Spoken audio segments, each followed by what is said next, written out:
Hello everyone, welcome back to my channel. In this video I'll be explaining you about introduction to dimensional analysis and dimensional formulae for different physical properties or physical parameters, and also about dimensional homogeneity. So what is this dimensional analysis? I think you are aware of the word dimension, right? Dimensional analysis is nothing but the method of dimensions. We generally use this dimensional analysis in our research works and also in model and prototype studies. You know what's a prototype is, right? The actual structure is called as a prototype. It could be in terms of building, or it could be in terms of hydraulic structure, or it could be in terms of roads, whatever. So before construction of the actual structure, we prepare a model of it. So you start testing the models for any error, or for predicting the actual behavior of the prototypes. You generally test the models. In spite of any errors and so on, you can alternate the design. So like that we have a lot of feasibility. So we prepare the models with some scale ratios in regard to prototypes, and then we conduct the test. So for this, dimensional analysis will help us a lot. It's simply the dimensions of the physical quantities which are involved in a physical phenomenon. So what do you mean by a physical phenomenon? Say for example, water is flowing from section A to section B. Let's think. So this is a physical phenomenon. So what are the physical quantities involved in it? Now I'm saying water is flowing from section A to section B. Means water will have some velocity. Correct? And the discharge of the water, whatever it's flowing. So these are the physical quantities like this. Density of water, mass of the water, like this, and also you can tell time, in how much time the water is flowing from section A to section B. Like this, you have different physical quantities, physical parameters involved in that physical phenomenon. So like this, to write the dimensions, to determine the dimensions of the physical quantities, we can use dimensional analysis. So coming to dimensions, we have basically two types of dimensions. One is fundamental dimensions or primary dimensions. The other one is secondary or derived dimensions. Primary, the word itself is telling primary or fundamental, means the basic dimensions.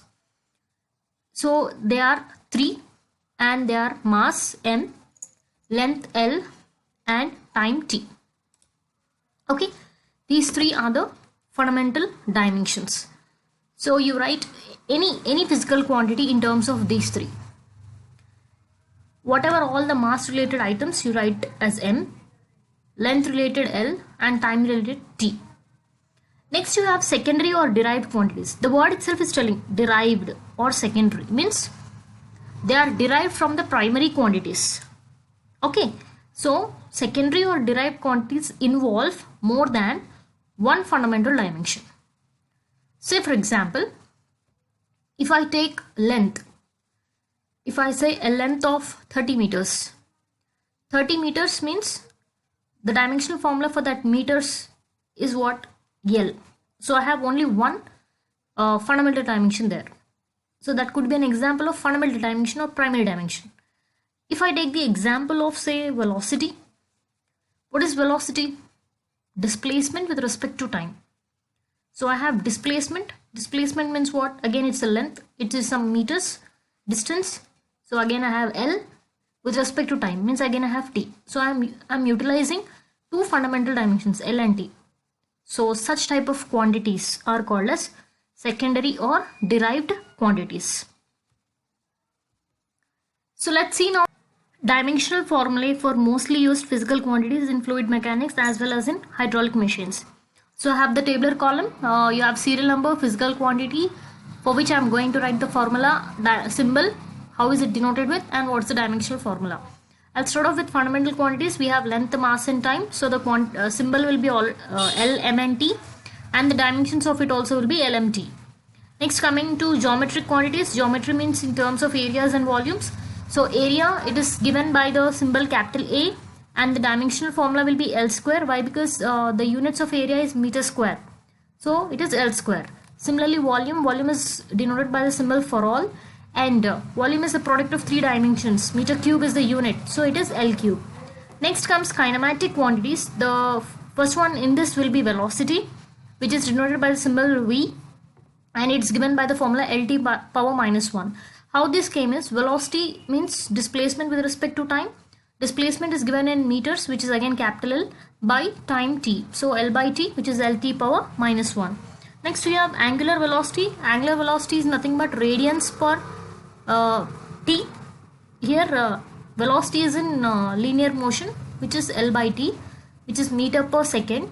In angular velocity we have radian per second, which is in circular motion. So for radians we don't have any dimension, so it is 1 by t, t power minus 1. Acceleration and also acceleration due to gravity. Here acceleration is given by A, acceleration due to gravity is given by small g. So both of them will have the same unit, which is LT power minus 2. Why? Because acceleration means rate of change of velocity. Already velocity was L by t. So again with respect to t means it is L by t square. So LT power minus 2. Next comes angular acceleration. Angular acceleration formula is radians per second square. Here it is meter per second square, so it will be here radian per second square. It's denoted by the symbol alpha. So again radian doesn't have any dimension, so it is 1 by t square, which is t power minus 2. Next comes discharge. Discharge is given by the formula symbol capital Q, which is area into velocity. Area is meter square into velocity is meter per second. So finally it is meter cube per second. So L cube by t, which means L cube t power minus 1. Next we have kinematic viscosity. Kinematic viscosity units are meter square per second, or if you remember, if you can just check out my earlier videos how we got the formula for kinematic viscosity. It's the ratio of dynamic viscosity to density of the fluid. The units are meter square per second.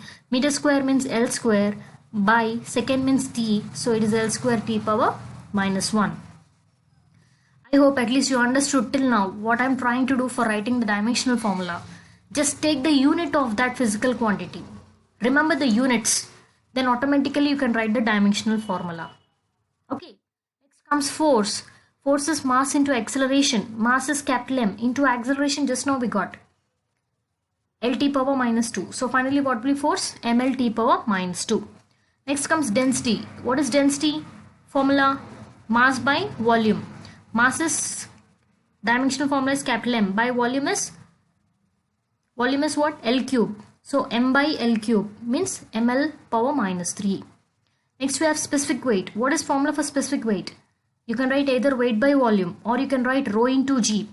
Rho is density, which is ML minus 3, into g is acceleration due to gravity, which is LT power minus 2. So ML minus 3 into L t power minus 2. You'll be left with ML minus 2 t power minus 2.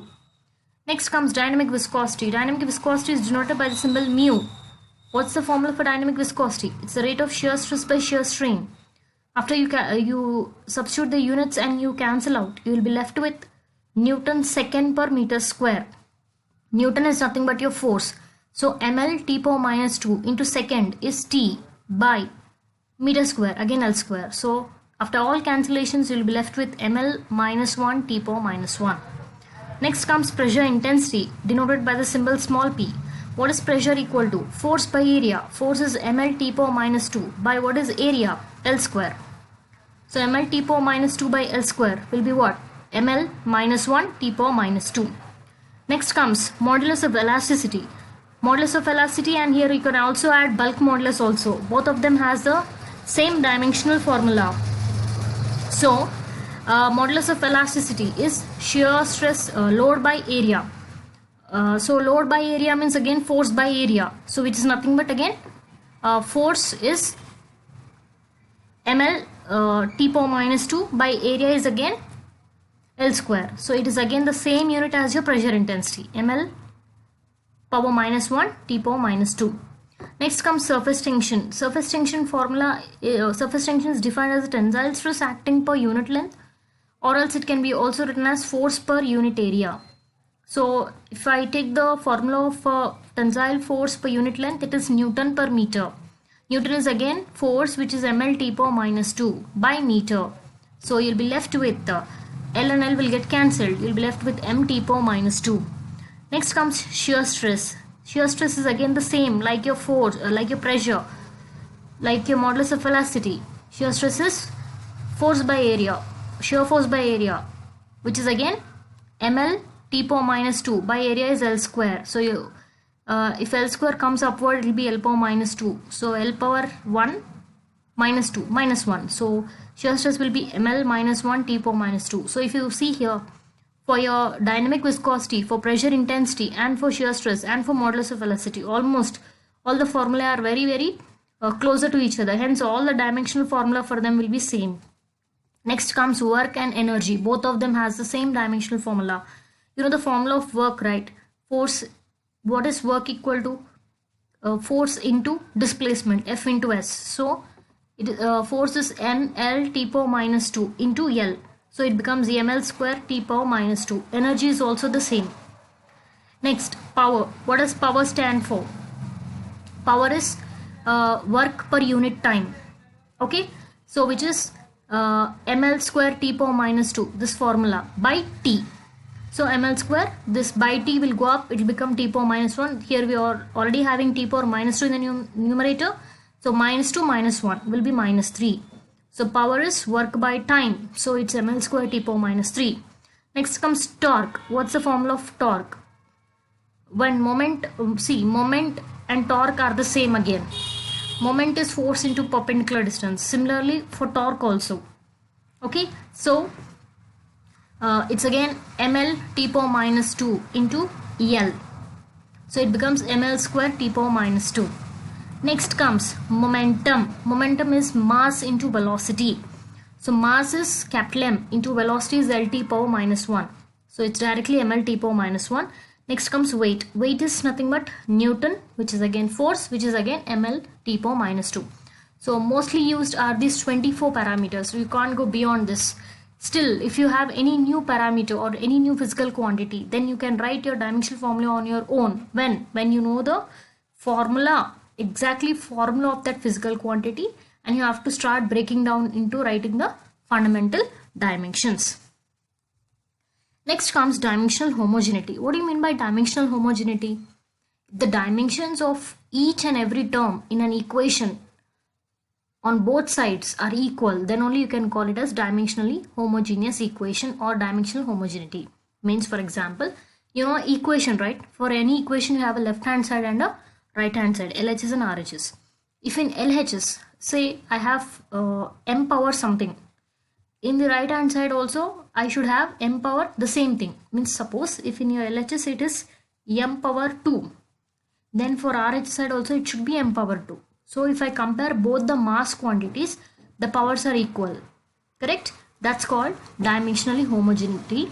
And that sort of equation, if it satisfies all the powers of the terms to be equal, means m power on left hand side is equal to m power on right hand side, L power on left hand side is equal to L power on right hand side, and similarly t power on left hand side equal to t power on right hand side, then that sort of equation is called as dimensionally homogeneous equation. And such equations are independent of system of units. It may be any system of unit, SI, MKS or CGS, whatever, but it will be dimensionally homogeneous. Means m powers will be satisfied, L powers will be satisfied, and t powers also will be satisfied. The best example of that is we have, everybody know this formula, V equal to root 2gh. So what is V? Velocity. Velocity dimensional formula is Lt power minus 1, L by T, under root of 2 into, what is the dimensional formula of G? I told you, Lt power minus 2. So under root of Lt power minus 2 into what is H? L. So what does it become? Yes, it becomes again Lt power minus 1. So this is a dimensionally homogeneous equation. So this is all about today's class. So what I want to tell you is the main aspect comes here is writing the dimensional formula. So don't learn or by heart or just mug up the dimensional formula, you'll get confused. Instead, remember the formula for this physical quantity. Say if density means, you should remember it is mass by volume. Then I know the dimensional formula of mass as capital M. Then I know the dimensional formula of volume as L cube. Then I can write ml power minus 3. I need not remember this. So what you have to do is, not only these 24, out of these 24 also you may get any physical quantity, you have to concentrate in writing the formula first, formula of this physical property first, then break down the formula into dimensional formula, and ultimately you'll be resulting in the dimensional formula of your physical quantity. Okay, so keep practicing, and hope you are clear with today's video, and thank you so much.